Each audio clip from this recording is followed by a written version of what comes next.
Good morning, everybody. Curtis Wilkerson here with Inside Arkansas and the Pot of the Palace. Hope everybody's doing well this morning. Thank you in advance for tuning in, listening to some basketball talk, because I know people are a little bit frustrated right now. I get it, but it is context day here on the show, which means a couple things. One, for those who are just throwing a fit, on social media saying people are making too big of a deal about Arkansas' situation. Give it time. You're overreacting. I got some context for you on that. And the flip side of it is for those who saying there's no way out. They're done. Team is washed. It's over. They're cooked. I think I can provide you with a halfway reasonable path out of this mess. We'll see. Believe what you want to believe. All right. Arkansas in John Calipari Company for now for the worst SEC start since his disastrous 2008-2009 year. That's not where you want to be. Right. But one more loss here would be unprecedented in the SEC for Arkansas. That's not a place you thought that John Calipari would be, or at least I didn't. BBN will tell you otherwise, but they didn't think that either. I don't give a damn what they said. It would be the first time since Nolan Richardson's first season at Arkansas that they started a conference season with 5 straight losses. He did that in the Southwest Conference. All the way back in 1985-86. So, and it's been a minute, right? Calipari's longest losing streak to start league play was in 88-89 with UMass, his first year at UMass. I would just like to point out that's when I was born, okay? And I'm not an old gray man hobbling around, but I'm not a pup either. Like it's kind of uncharted waters here. I was kind of anxious to go look, not just like the start of, conference play or whatever, but just see in general about some losing streaks maybe Calipari's had in his past. I mean, it's a dude who's won, over 850 games over the course of his career. And he's an active Hall of Famer for a reason. It's because he wins a hell of a lot more than he loses. I was immediately struck by that post-COVID season, 2020, 2021.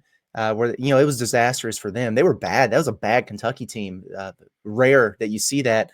And they were 9-16 overall, and I remember they won their season opener, and then they lost 6 straight after that. And then looked like they were kind of turning a corner. Then they lost 4 straight midway through league play. That's probably the most glaring example of a losing drought that he's dealt with. But what I will say is, honestly, outside of that, losing streaks of 4 games or more, it's a rarity for Cal.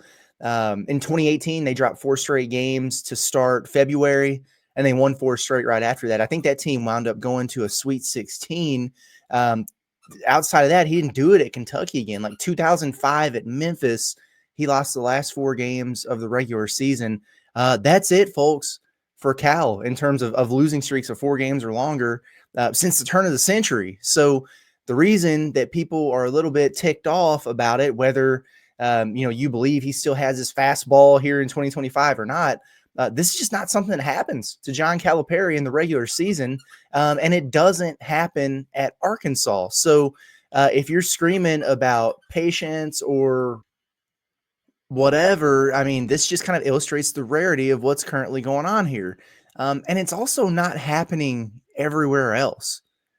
Like I'm 100% cool with the growing pains of a new coach and all that. I get it. It takes time, establish the culture. Okay.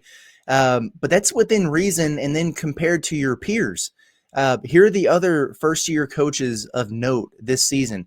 You've got Dusty May at Michigan. He's 13-3. He's got 5 wins in the first 2 quadrants. He's 10th in the net. You got Mark Pope over at Kentucky. He's 14-3. He's got 6 quad 1 wins. He's 12th in the net. You got Pat Kelsey at 13-5 at Louisville. He's already passed Kenny Payne on their all-time wins list. 6 quad 1, quad 2 wins already. He's 28th in the net. You got Darian DeVries over at West Virginia. That program's been a mess since the Bob Huggins debacle. They're 12-4. They've got 5 wins in the first 2 quadrants. They're 33rd in the net. You got Mark Byington at Vanderbilt. They're 14-3. They got 3 quad 1, quad 2 wins. They're 43rd in the net. You got Andy Enfield over at SMU. Open the door for Muss to get out of here. He's 13-4. He's got a pair of quad 1, quad 2 wins. They're 46th in the net. Those are all essentially all of the new coaches at notable power conference schools. I guess I forgot about DePaul with with the former Ohio State coach over there. They're lower. Everybody else is higher than Arkansas right now in the net rankings.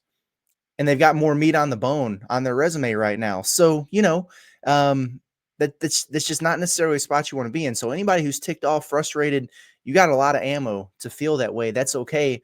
A lot of basketball left to be played. So what are you going to do? All right. Are you just not going to watch? You might say that. Bull crap. You're going to. So am I. Right. Everybody wants the Razorbacks to succeed. The reason people are ticked off is because they're passionate about it. They don't like to see the alternative here. One thing we can say is that Arkansas has demonstrated a recent history of being able to overcome those slow starts to SEC play and have really good years. Now, obviously, that did not happen last year. It was just a disaster, right? But 2 years ago, they started 1-5 in the SEC. They wound up with an 8 seed, and they went to a Sweet 16. 3 years ago, they started 0-3 in SEC play. They wound up getting a 4 seed, going to an Elite 8. 4 years ago, they were 2-4 to open up the league, and they wound up getting a 3 seed and going to an Elite 8. And here's the thing. Obviously, in hindsight, we think back fondly about all those teams, but all 3 of them at about this point in their respective seasons, we were watching thinking they were an absolute train wreck because they were. Okay. It was reality, right? And the difference was they figured it out. And so the question that looms here is, will Arkansas do that? Like, is there a realistic path to that with this team? Well, watching them sure doesn't give me a whole lot of confidence to inspire that right now. And I'm not predicting it. So don't come yelling at me about pumping sunshine and miss me with that stuff about they're not going to win an SEC game. What are you talking about? Okay. If John Calipari goes winless, fire his ass. If he goes winless in SEC, fire him. We don't do that here. This is not Missouri, okay? That's not going to happen. But given what I just said, we might as well see if we can find a path here, a reasonable path for Arkansas to get out of this mess, this hole that they've dug themselves into. And when I pulled up the schedule and started looking at it, again, I'm not predicting it. It's not crazy. It's not crazy to think that they could do this. Now I know I've even been one that said, hey, 7 SEC wins could get some teams out of this league into the NCAA tournament this year. I really don't know if that applies to Arkansas. Unfortunately, maybe it does. I don't know. I think that number might be 8 for the Razorbacks. Really, because there's nothing else on the resume for Arkansas. I mean, they've got a nice win over Michigan. That's their lone win in the first 2 quadrants right now. Or maybe it's just their own quad 1. If we want to count Lipscomb as a good win, that might still be a quad 2 for them there. But that's the only meat on the bone. So it's not like they did a lot of damage in non-conference. So they might need that extra win in league play to really boost the resume, especially if you're going to be messing around on the bubble there, which is just a point, again, at this stage of the game that we just hope they get to. Like, we just want to be able to have that conversation. A lot of things they got to figure out to play the type of basketball that's going to get them there. But, if you get 7 league wins, it might be a situation where you need to go to Nashville and do some damage in the SEC tournament, right? And that's not a position you want to be in, because in a lot of cases, after those first couple days in Nashville, what happens there doesn't even matter, because most of the decision making has already been done with the selection committee. So if you're going to do some damage and work your way in or bump a seed line or whatever, you got to do your work early in these conference tournaments, we found. And then you're just going to be sitting on pins and needles wondering about bid stealers from other leagues or whatever. You don't want that. I think Arkansas needs to get to 8. And you got 14 games left. Can they go 8-6 through the rest of the regular season? Both KenPom and Torvik still, they project Arkansas at 6-12 right now in league play. That's not exciting, but basically what you're saying here is, can Arkansas win the games that they're projected to win and then pick off a couple more from the rest, right? Like that's just the position that you're in right now.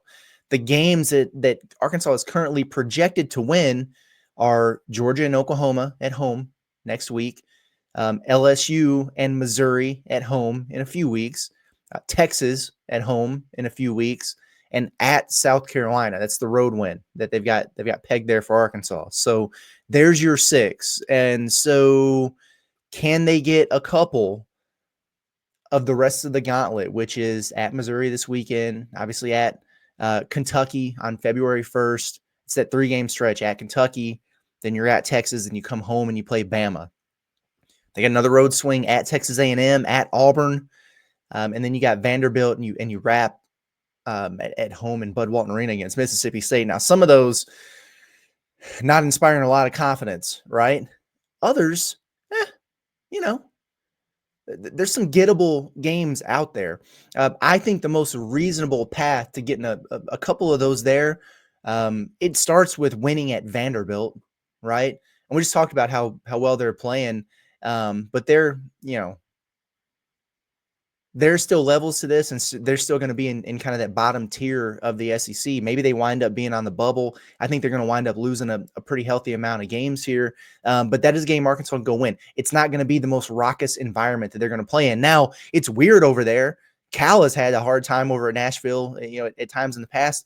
Arkansas has had a hard time over there. They just had a hard time with Vanderbilt in general. So it's certainly not a given. But of all the games that you look at there, of the potential, the first one that you probably lean on is, okay, at Vanderbilt, they really need to go get that one.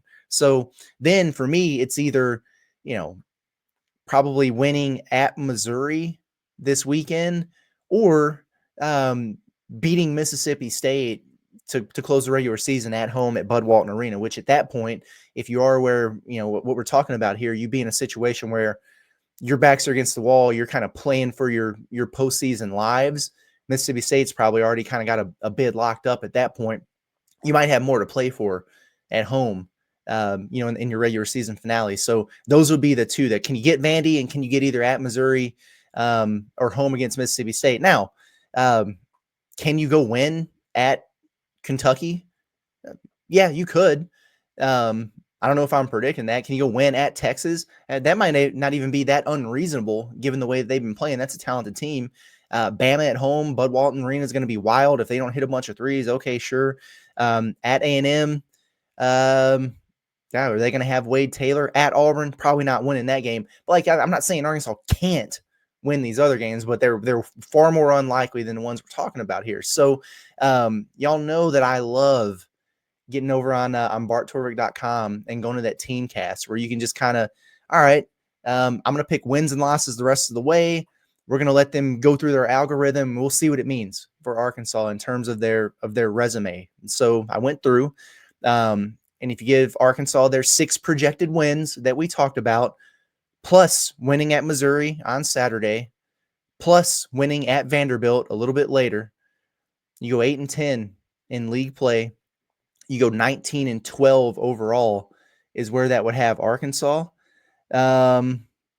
That would have them at 5-10 in quadrant 1 games, 2-3 in quadrant 2. So 7 wins in the first 2 quadrants. That's pretty healthy there. And lo and behold, going into the SEC tournament, that would have Arkansas sitting as the top team in the projected last 4 ends. So Arkansas would be in the tournament, according to Torvik, as an 11 seed if they just find a way to get to 8-10. That's without anything considered for the SEC tournament. Also flipped it, by the way, as I took away the win at Missouri and I added a win at home against Mississippi State. It's a quad 1 either way, so it doesn't change anything. That's where they would be. That's your path. Win the games you're supposed to win. Pick off a couple that you're not projected to, and some are a little bit more reasonable than others. There you have it.